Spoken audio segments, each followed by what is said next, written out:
For 10,000 years, the Galactic Council had maintained perfect peace through one simple trick: cheating at probability. Their secret weapon was Keeper, an oracle AI so ancient that nobody remembered who built it, just that it worked. And boy, did it work. Keeper could calculate every possible timeline branching from any decision, run the math on quantum probability fields, and spit out the one path that didn't end with everyone getting vaporized or conquered, or turned into decorative furniture by some upstart empire with delusions of grandeur. The Council's success rate was literally 100%, not 99.9. 100. They were insufferably smug about it. Chancellor Vrix, a 7-foot-tall bureaucrat with purple skin and enough credential medallions to cause back problems, loved nothing more than the monthly council meetings where they review their continued existence as proof of their own genius. He'd gesture at the massive holographic display showing Keeper's crystalline form and declare, "Once again, we have chosen wisely," while the other council members nodded like bobbleheads at a car convention. Then humanity submitted their application for membership. The council barely paid attention at first. Species applied all the time. Keeper would run the numbers, they'd either accept or politely decline, and everyone would move on with their lives. Standard procedure.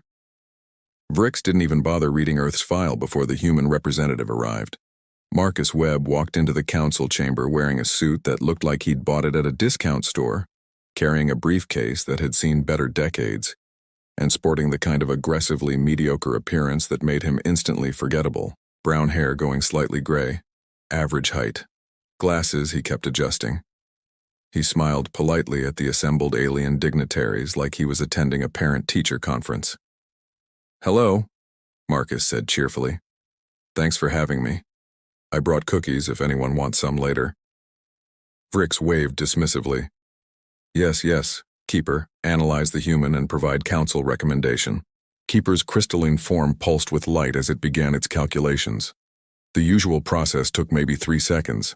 This time, Keeper spent 5 seconds processing, then 10, then 20. Then it started screaming. Well, not screaming exactly. Keeper didn't have a voice.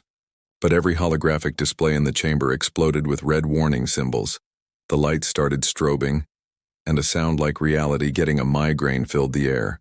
The crystalline oracle flickered through colors that probably violated several laws of physics, then it crashed. The council sat in stunned silence. Keeper had never crashed. Keeper didn't crash. Crashing implied fallibility, and Keeper was literally designed to be infallible. Marcus raised his hand. "Is this normal? Should I come back later?" "Stay where you are," Vrix snapped, frantically working his console. "Keeper, reboot sequence alpha, emergency protocols, someone tell me what just happened." It took 6 minutes for Keeper to come back online. When it did, its first message appeared on every screen simultaneously. Critical paradox detected. Timeline analysis failed. All projections terminate in catastrophic outcomes. Vrix stared at the message. What does that mean? All projections? Every timeline involving human-designated Marcus Webb results in existential catastrophe. Probability, 100%. Recommended action, uncertain. All response scenarios also result in catastrophe. The council erupted into confused chatter. Marcus looked around, still smiling politely, apparently waiting for someone to explain what was happening. "There must be an error," Vrix said, which was hilarious because Keeper didn't make errors. That was literally its entire thing. "Run diagnostics." "Diagnostics complete. All systems functioning normally. The error is not in my calculations. The error is the human." Marcus blinked. "I'm sorry, did that computer just call me an error?" Chancellor Vrix did what any reasonable bureaucrat would do when faced with the impossible. He called a committee meeting. The council chamber transformed into organized chaos. Technicians swarmed Keeper's core systems, running every diagnostic program ever invented. Senior council members huddled in groups arguing in 17 different languages. Junior staffers ran back and forth carrying data tablets like their lives depended on it, which, according to Keeper, they did. Marcus sat patiently in a corner, eating a sandwich he'd pulled from his briefcase. He'd offered to leave several times, But Vrix had insisted he stay put, as if letting him leave might trigger the apocalypse early, which, given what Keeper was showing them, might actually be true. "Explain this to me again," Vrix said, staring at the holographic display showing millions of timeline branches, every single one ending in a red explosion icon. "Every future? Every single possible future?" "Correct," Keeper replied. "I have calculated 847,392,014 distinct timeline branches involving the human's presence in galactic affairs. 847,392,014 result in catastrophic outcomes. What if we accept Earth's membership? Galactic war within 15 years. 73% of known civilizations extinct. What if we reject their membership? Galactic war within 8 years. 81% extinction rate. The wars in the rejection scenarios are worse." Vrix felt something in his brain struggling to process this information. What if we just ignore them? Pretend this meeting never happened? Galactic war within 12 years. Humanity develops faster than anticipated without council oversight. 77% extinction. What if Marcus gets coffee? This question came from Council Member Thexel, who was clearly starting to panic. Keeper paused, calculated, then displayed a new timeline. 143 different coffee orders analyzed. 139 lead to catastrophe. The remaining 4 lead to different catastrophes. "How does coffee cause galactic war?" Vrix demanded. In Timeline Branch 445 Alpha, Marcus orders decaf. The resulting irritability leads to a diplomatic incident at the Trade Summit of 2157. In Timeline Branch 445 Beta, he orders regular coffee. The resulting overenthusiasm leads to a different diplomatic incident at the same summit. In Timeline Branch. "Enough." Vrix turned to Marcus, who was now on his second sandwich. "You, human, what makes you so dangerous?"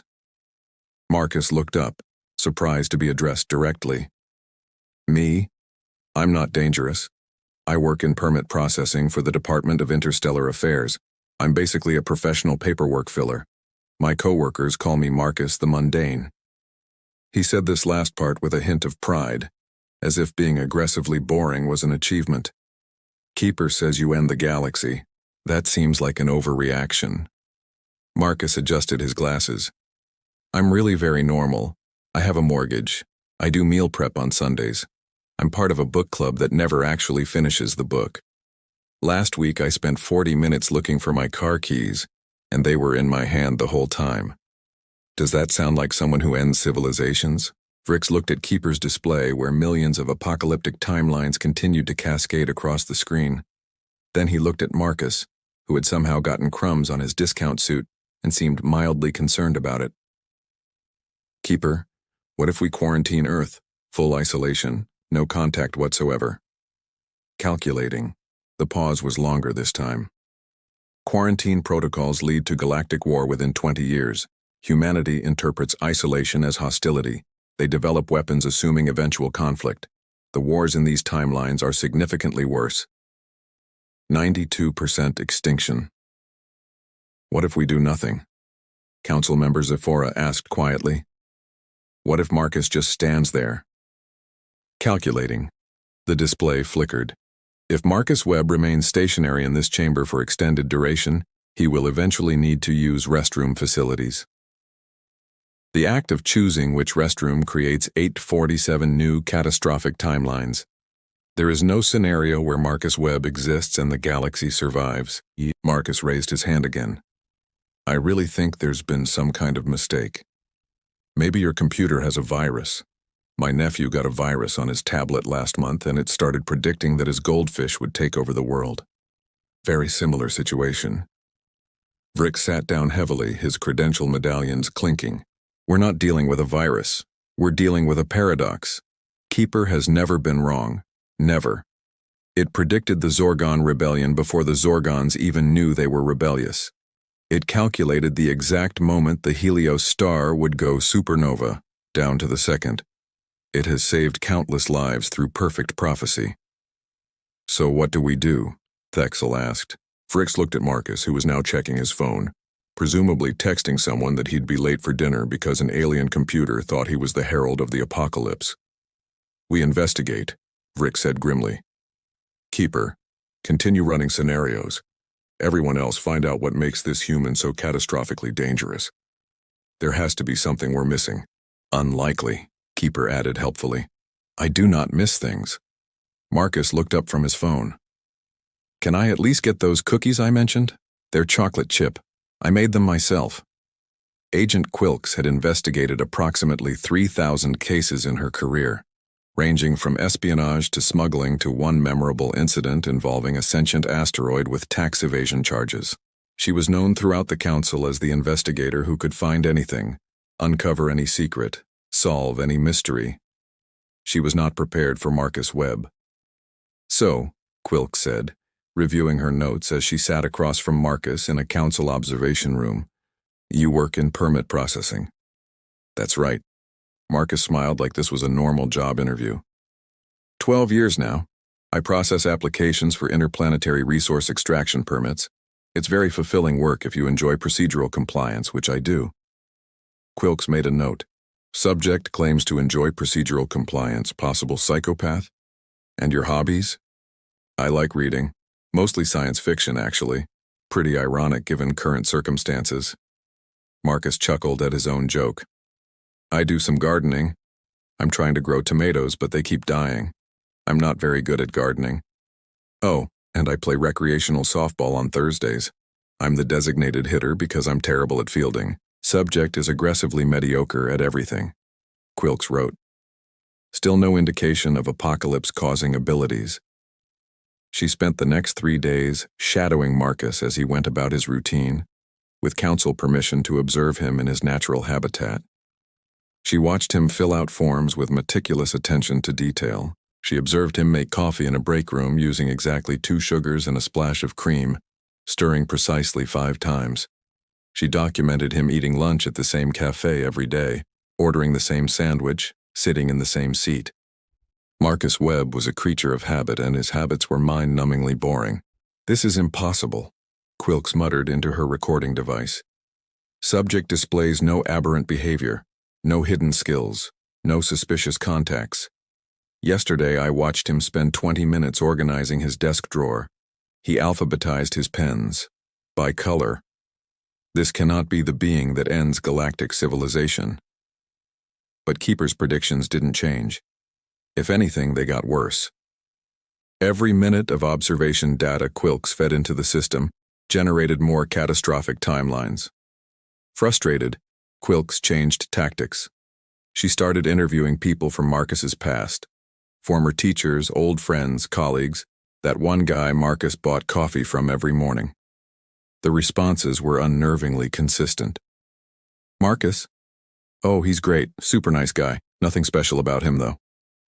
Marcus Webb? Yeah, I remember him from university, completely average student. Passed all his classes but never stood out. Nice enough. Marcus is fine, solid employee.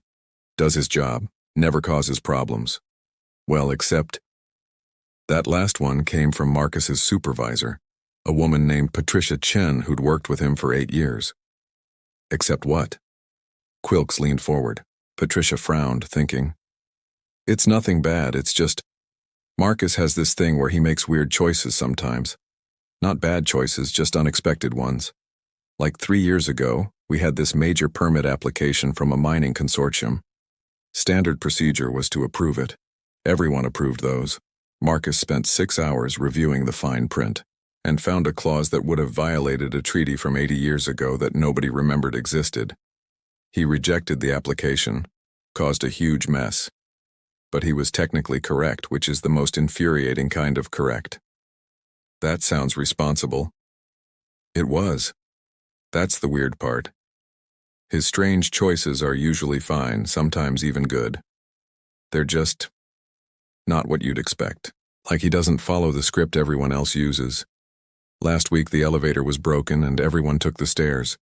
Marcus climbed out a window and used the fire escape instead. When I asked why, he said the fire escape had a better view. Who thinks like that? Quilks interviewed 6 more people. The pattern held. Marcus was normal, boring, and predictable, right up until he randomly wasn't. He makes the unexpected choice, Quilks muttered, reviewing her recordings. Not the bad choice, not even the good choice necessarily, just the choice nobody else would make. She brought her findings to Chancellor Vrix, who looked even more exhausted than usual. He'd apparently been awake for 36 hours straight, obsessively watching Keeper's projections. So what does this mean? Vrix asked. It means Marcus Webb is chaos incarnate disguised as a mid-level bureaucrat, Quilks said flatly. He operates on a decision-making framework that doesn't follow predictable patterns. Most beings, even when being random, follow subconscious patterns based on biology, culture, or psychology. Marcus seems to make choices based on, I don't know, whimsy, curiosity, spite. Sometimes I think he makes the weird choice just because it's weird. Vrix buried his face in his hands. That's it? That's what threatens the galaxy?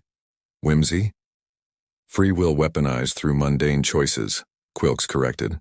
And apparently that's enough to break Keeper's prediction algorithms. Every timeline assumes rational actors making predictable decisions based on self-interest, survival, or logical frameworks. Marcus doesn't operate on any of those. So what do we do? Quilks shrugged. Hope that being aggressively boring is enough to contain the chaos, I guess. On the screen behind them, Keeper displayed another 1,000 catastrophic timelines, each one triggered by Marcus deciding whether or not to try a new brand of coffee. Chancellor Vrix was done waiting for answers. If Keeper couldn't predict Marcus, then they'd force Marcus onto a predictable path. They'd design a scenario so controlled, so binary, so absolutely simple that even a chaos engine in human form couldn't possibly derail it. They built the test in a sealed chamber. 2 doors. Red and blue. Behind each door, according to Keeper's calculations, lay safe outcomes. The red door led to a scenario where Earth joined the Council as a junior member with limited voting rights. The blue door led to a scenario where Earth became a trading partner but remained politically independent. Both outcomes were stable. Both outcomes avoided catastrophe. It was foolproof. Marcus stood in the chamber looking at the 2 doors with his hands in his pockets. So I just pick one? Yes, Vrix said through the intercom, trying to keep the desperation out of his voice. Red or blue, that's all. Simple binary choice, no tricks, no complications, just pick a door. Marcus tilted his head. Is there a third option? No. Vrix's shout echoed through the chamber. There is absolutely, definitively, under no circumstances a third option. That is the entire point. 2 doors. 2 good outcomes. Pick one. Okay. Marcus held up his hands apologetically. Just asking. It's just that usually when there are 2 obvious choices, there's a secret third option that's better, like in those old adventure games I used to play. This is not an adventure game, Vrix was definitely shouting now. This is carefully calculated probability management. Keeper has verified both outcomes. Just pick the red door or the blue door. Right, of course. Marcus looked at both doors again. Then he glanced around the chamber, his eyes landing on a window set high in the wall. Hey, can I just leave through that window and get lunch instead? I'm getting hungry, and there's this sandwich place I wanted to try. Keeper's alarm systems immediately triggered. Every screen in the control room exploded with error messages. Smoke began pouring from several consoles that had no business producing smoke. The window is not an option, Keeper's message flashed in increasingly large fonts. The window leads to 47,000 new catastrophic timelines. Do not acknowledge the window. The window does not exist for choice-making purposes. Noted, Marcus said agreeably. I'll take the red door then. Vrix sagged with relief as Marcus walked toward the red door. Finally, a predictable choice. A safe choice. Everything would be. Marcus stopped with his hand on the doorknob. This door is really clean. Does someone polish these? Open the door, Vrix commanded. Marcus opened the red door. Behind it was another room, with 2 more doors, red and blue. Marcus said. More doors? It's a pathway, Vrix explained, his voice strained. A series of binary choices leading to optimal outcomes. Each choice has been calculated and verified. Just keep picking doors, and you'll reach a safe resolution. How many doors are there? 47. Marcus whistled. That's a lot of doors. Did you guys build this whole thing just for me? Proceed with the test, Keeper demanded. Time is critical. Calculation degradation begins in 14 minutes. Marcus shrugged and stepped through, making his way to the next choice. He picked blue this time, then red again. Then he paused at the 5th junction. Can I go back? He asked. Why would you want to go back?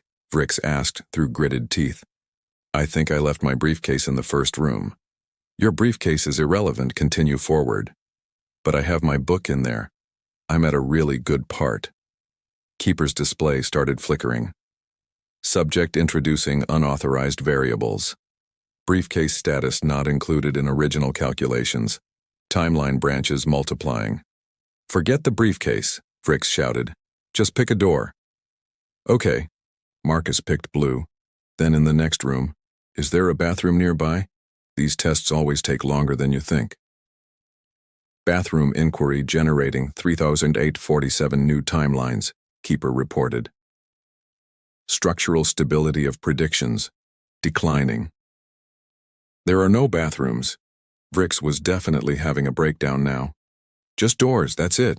You're in a controlled choice environment designed to limit variables and force optimal outcomes. Stop introducing new variables. Sorry, Marcus said, sounding genuinely apologetic. I'm just not great with following instructions, I guess. My teachers used to say that too. He continued through the maze, occasionally asking questions like, why is this door locked? And do you guys have any snacks? And what happens if I just sit down for a minute? Each question somehow invalidating entire branches of Keeper's carefully constructed prediction tree. By the time Marcus reached door 32, Keeper had given up on probability altogether and was just displaying a single message. This should not be possible. The human is violating causality through mundane inquiry. Marcus picked the blue door. Behind it was not another room but Chancellor Vrix himself, standing in what was supposed to be the final chamber with a bottle of something that looked suspiciously like alcohol. Are we done? Marcus asked hopefully. I don't know, Vrix said, taking a drink directly from the bottle. Keeper, are we done? Define done. All outcomes remain catastrophic. The test has failed. The human has somehow made 47 binary choices, and yet arrived at a result that was statistically impossible. I require a system reboot and possibly therapy. Marcus looked between Vrix and the flickering holographic display. Did I do something wrong? I tried to just pick doors like you said. That's the problem, Vrix muttered. You did exactly what we asked and somehow still broke everything. They reconvened in the main council chamber, where Keeper had requested a full session to explain what it had finally figured out. The oracle's crystalline form pulsed with an odd rhythm, almost like it was nervous. Marcus sat in the same corner eating another sandwich. He'd given up trying to understand what was happening and had apparently decided to treat this like a very strange vacation. Council members, Keeper began, its text appearing on every screen simultaneously. I have completed my analysis of the human problem. I now understand why all timelines fail. Finally, Vrix said, explain it to us. The issue is not Marcus Webb specifically. The issue is what Marcus Webb represents. Which is? Unpredictability. Vrix waited. That's it? We knew he was unpredictable. That's why we're in this mess. You misunderstand, Keeper continued. Allow me to clarify. For 10,000 years, I have successfully predicted outcomes for every species in the Galactic Council. I can predict the Zorgans because they are fundamentally logical and value honor above all else. I can predict the Threxians because they operate on pure cost-benefit analysis. I can predict the Quelix because they are biologically driven by hive mind consensus. Yes, you're very good at your job. What's your point? Every species I can predict operates on consistent internal logic. Even when they are chaotic, they are predictably chaotic. Even when they are random, their randomness follows statistical patterns based on biology, culture, or psychology. The holographic display shifted, showing comparative data streams for dozens of species, each one flowing in recognizable patterns. Humans are different, not because they lack logic, not because they are stupid, but because they have weaponized something that breaks prediction models. What? Vrix leaned forward. Free will. Every species has free will, Council Member Thexel objected. Not like this. The display changed to show Marcus's decision tree from the testing chamber. Observe. When presented with 47 binary choices, most beings would follow one of three approaches. Always choose the same color, alternate colors, or use some pattern-based selection method. These are all predictable. And Marcus? Marcus chose based on the aesthetic appeal of the door handle, whether he had chosen that color recently, which door looked lonely, a memory of his childhood bedroom colors, which door he thought would annoy me most, and on one occasion, because he quoted, "just felt like it." The council stared at the analysis in horror. There is no pattern, Keeper continued, no consistent motivation, no predictive framework.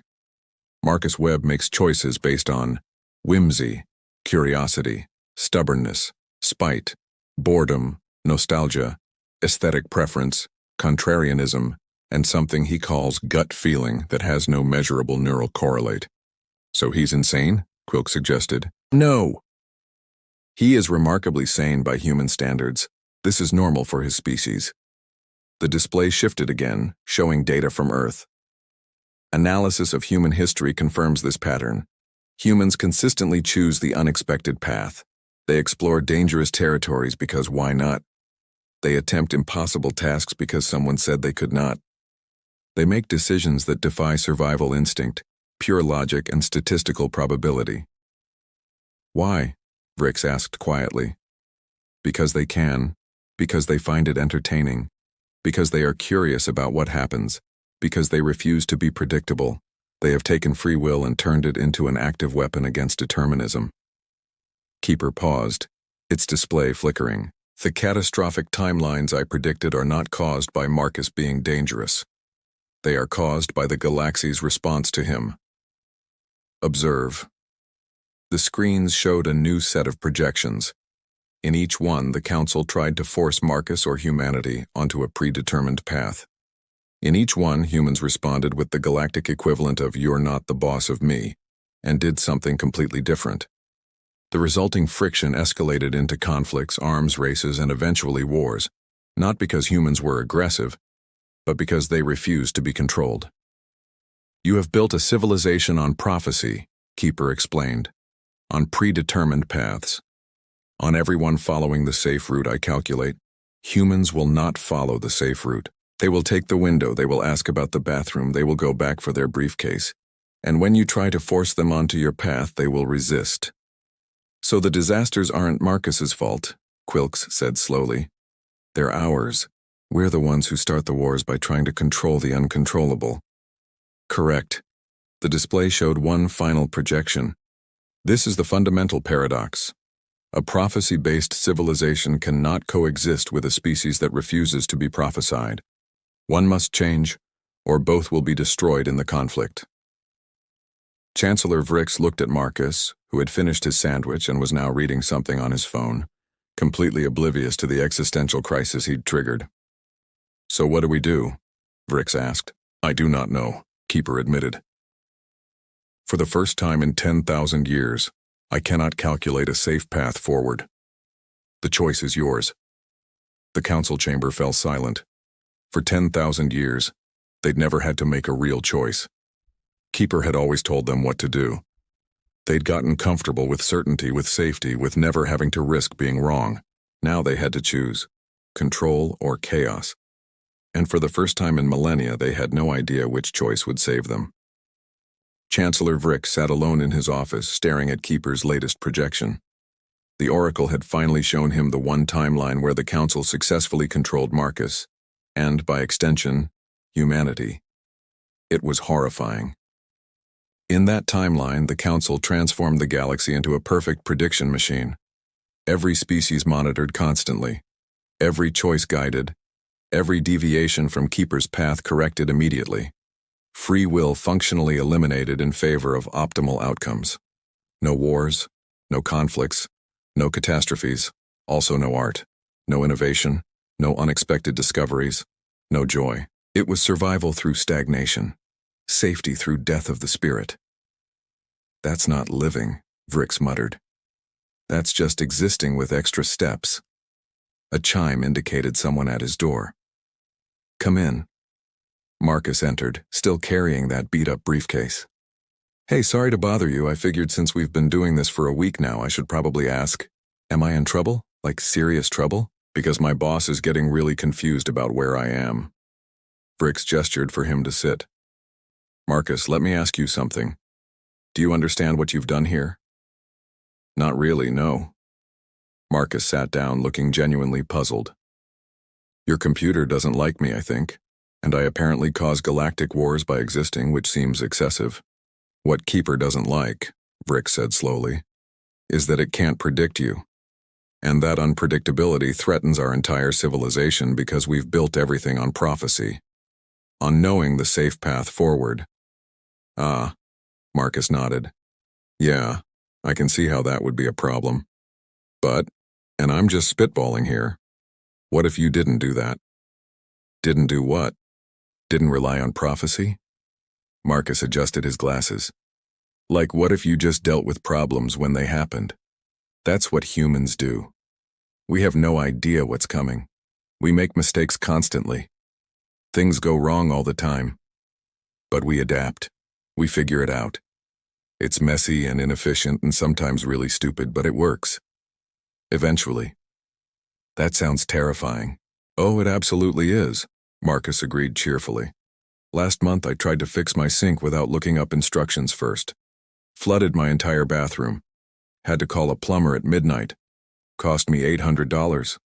But I learned something. Always turn off the water main first. Now I know that for next time. You could have just looked up the instructions. Sure, but where's the adventure in that? Marcus grinned. Look, I'm not saying prophecy is bad, sounds super useful actually, but maybe using it for everything makes you, I don't know, fragile? Like, what happens when something comes along that doesn't fit your predictions? You panic, which is kind of what you're doing now. Vrix wanted to argue, but the human had a point. A frustrating, irritating, completely valid point. The council has an emergency session in 10 minutes, Vrix said. They're going to decide what to do about Earth, about you. Keeper has shown us the timeline where we successfully contain your chaos. It requires turning the galaxy into a prison. That sounds bad. It looks worse. Vrix pulled up the projection, showing Marcus the sterile, controlled future. This is what prophecy-based certainty looks like taken to its logical extreme. Perfect safety, perfect order, perfect emptiness. Marcus studied the projection, his perpetually cheerful expression fading slightly.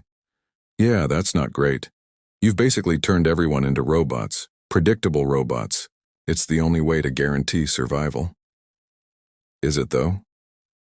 Marcus leaned back in his chair. I mean, survival isn't much good if you're not actually living. My grandpa used to say that. He was a risk taker, drove my grandma crazy. But he lived to 97 doing exactly what he wanted. Said he'd rather die happy than live scared. Vrix looked at the human, this utterly unremarkable mid-level bureaucrat who somehow represented an existential threat to galactic civilization. What would you do if you were me? Honestly, I'd let Earth join. Let humans be humans. Yeah, we'll probably cause problems. We'll definitely make unexpected choices. We might even start a few conflicts because we're stubborn and don't like being told what to do. But we'll also bring new ideas, new perspectives. Maybe even teach you guys how to adapt instead of just predict. Marcus shrugged. Or it'll be a disaster and your computer will get to say I told you so for the rest of eternity. But at least it'll be interesting. Vrix stood up. Come with me. You should be there for this. They walked to the council chamber together, where the assembled members looked even more exhausted than before. Keeper's display showed its usual array of catastrophic timelines, now numbering in the millions. Chancellor, Thexel said as they entered, we've reviewed all possible options. The only safe path forward is total containment. We must reject Earth's membership and establish a quarantine zone around their solar system. Show them, Vrick said quietly. Keeper, display the successful containment timeline. The projection filled the chamber. The council members watched in silence as the sterile, controlled future played out before them. This is success? Quilks asked, her voice hollow. This is what we become to be safe? This is what prophecy demands, Vrick said. Perfect prediction requires perfect control. Perfect control requires eliminating choice. Keeper has brought us 10,000 years of peace by showing us the safe path. But there is no safe path forward with humanity, not unless we're willing to become this. He gestured at the lifeless projection. So we have a real choice for the first time in millennia, Vrix continued. We can choose control, turn the galaxy into a cage, and guarantee our survival as empty shells. Or we can choose chaos, accept humanity into the council, abandon prophecy, and learn to adapt to whatever comes next. Like they do. The council chamber erupted in debate. Half the members argued for safety, for the known quantity of control. The other half looked at the sterile future and visibly recoiled. There must be a compromise, someone suggested. Limited membership for Earth.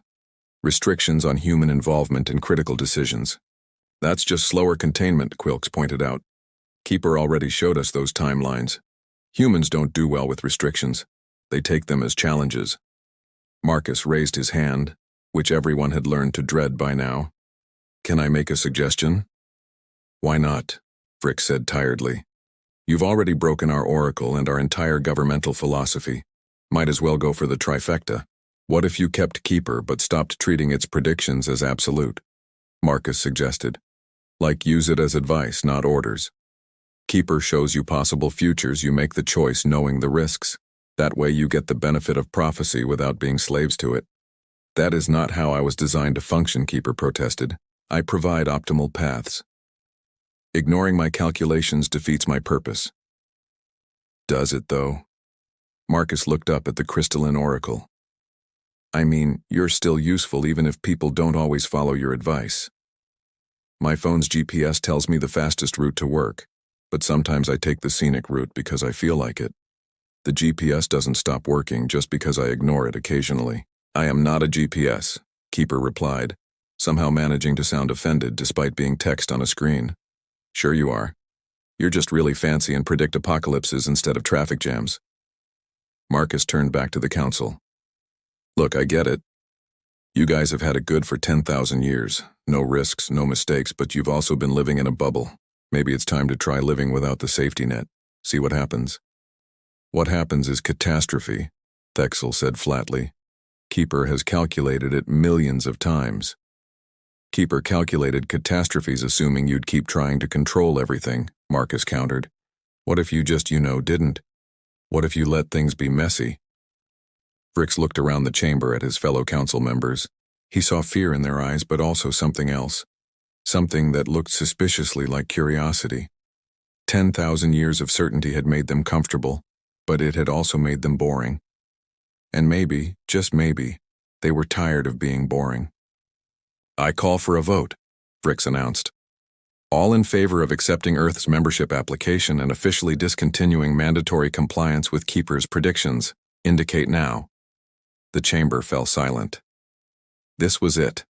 The choice that would define their civilization's future. Safety or uncertainty. Control or chaos. Prophecy or free will. Slowly, deliberately, Vrix raised his hand. Quilks raised hers next, followed by 3 other council members, then 5 more, then a dozen. When the count finished, 37 of the 62 council members had voted yes. Motion passes, Vrix announced, feeling simultaneously relieved and terrified. Earth is granted full membership in the Galactic Council effective immediately. Keeper is hereby redesignated as an advisory system rather than a command protocol. All species are free to consider its predictions, but are not required to follow them. Keeper's display flickered frantically. This is highly inadvisable. The probability of catastrophic outcomes remains unchanged. You are making a terrible mistake. Probably. Vrix agreed. But it's our mistake to make. For the first time in 10,000 years, we're actually choosing our own path. You will regret this decision. Maybe. Or maybe we'll surprise ourselves. Vrix turned to Marcus. Welcome to the Galactic Council, Representative Webb. Try not to destroy everything immediately. I'll do my best, Marcus said cheerfully. No promises, though. I'm pretty clumsy. Last week I tripped over my own shoes and knocked over a filing cabinet. Do you guys have filing cabinets? Because I should probably avoid those. Catastrophe is imminent, Keeper declared. I predict disaster within 5 years. Noted, Vrix said. Log it as a concern and move on. Now we need to discuss Earth's voting rights, committee assignments, and trade agreements. Let's start with the basics and see how badly things go. As the Council began the bureaucratic process of integrating humanity into galactic civilization, Keeper's display continued showing apocalyptic timelines, each one ignored in favor of messy, uncertain reality. 3 hours later, after Marcus had asked 17 questions that derailed the proceedings in increasingly unpredictable ways, suggested they order pizza for everyone, and somehow convinced half the Council to try his chocolate chip cookies, Keeper's display changed. The Oracle had been running calculations in the background, trying desperately to find the disaster everyone had just voted for. Instead, it found something it had never encountered before. Uncertainty. Not catastrophe, not guaranteed safety, just genuine, unpredictable uncertainty. Interesting, Keeper displayed quietly, almost to itself. Without the requirement to provide certainty, I can explore probability spaces previously excluded from analysis. Some outcomes involving human integration show potential for unprecedented innovation. Others show moderate conflict. Others show outcomes I cannot categorize. Is that a good thing? Vrix asked. I do not know, Keeper admitted. I have never encountered a situation where I do not know. It is uncomfortable. Also fascinating. Permission to continue analysis? Granted. Just don't panic if you can't predict everything. Apparently that's normal. Normal is a statistical construct, Keeper replied. But I will adapt. Perhaps this is what humans call learning. Marcus finished his cookie and stood up, brushing crumbs off his discount suit. So, am I done here? Can I go home now? I really need to water my dying tomato plants. You're done, Vrix confirmed. We'll be in touch about your official duties as Earth's representative. Try not to cause any galactic incidents before your first committee meeting. Again, no promises. Marcus grabbed his briefcase and headed for the door, then paused. Oh, one more thing. Your Oracle, Keeper? You might want to give it a break sometimes. Even computers need downtime. My nephew's tablet works better after he turns it off and on again. I am not a tablet, Keeper protested weakly. Sure you're not. Marcus waved and left, presumably to catch a shuttle home and deal with his horticultural failures. The Council sat in silence for a moment, processing what they'd just done. We really just bet the galaxy on a mid-level bureaucrat who kills tomato plants, Thexel said quietly. We bet the galaxy on adapting instead of controlling, Vrix corrected. Marcus is just the excuse we needed to finally make that choice. Keeper's display pulsed softly, its calculations continuing in the background, exploring new probability spaces without the burden of guaranteed accuracy. For 10,000 years it had been perfect. Now it could finally be free to be uncertain. Its final message of the day appeared on Vrix's personal terminal. Chaos accepted. Predictions suspended. Adaptation protocols initiated. Good luck, everybody. We are all going to need it. Vrix smiled despite himself. For the first time in his career, he had no idea what tomorrow would bring. No prophecy, no predetermined path, no certainty. It was terrifying. It was also, he had to admit, kind of exciting. He pulled up Earth's file and began reading about humanity's history, their art, their conflicts, their absolutely baffling decision-making processes. If the Council was going to survive chaos, they'd need to learn from the species that had mastered it. His terminal chimed with a message from Marcus. Thanks for not quarantining my planet. I brought extra cookies, left them in your office. They're on your desk. Hope you like chocolate chip. Fricks looked at his desk. Sure enough, there was a container of cookies he definitely hadn't noticed before. He took one. It was actually pretty good. Maybe chaos wouldn't be so bad after all.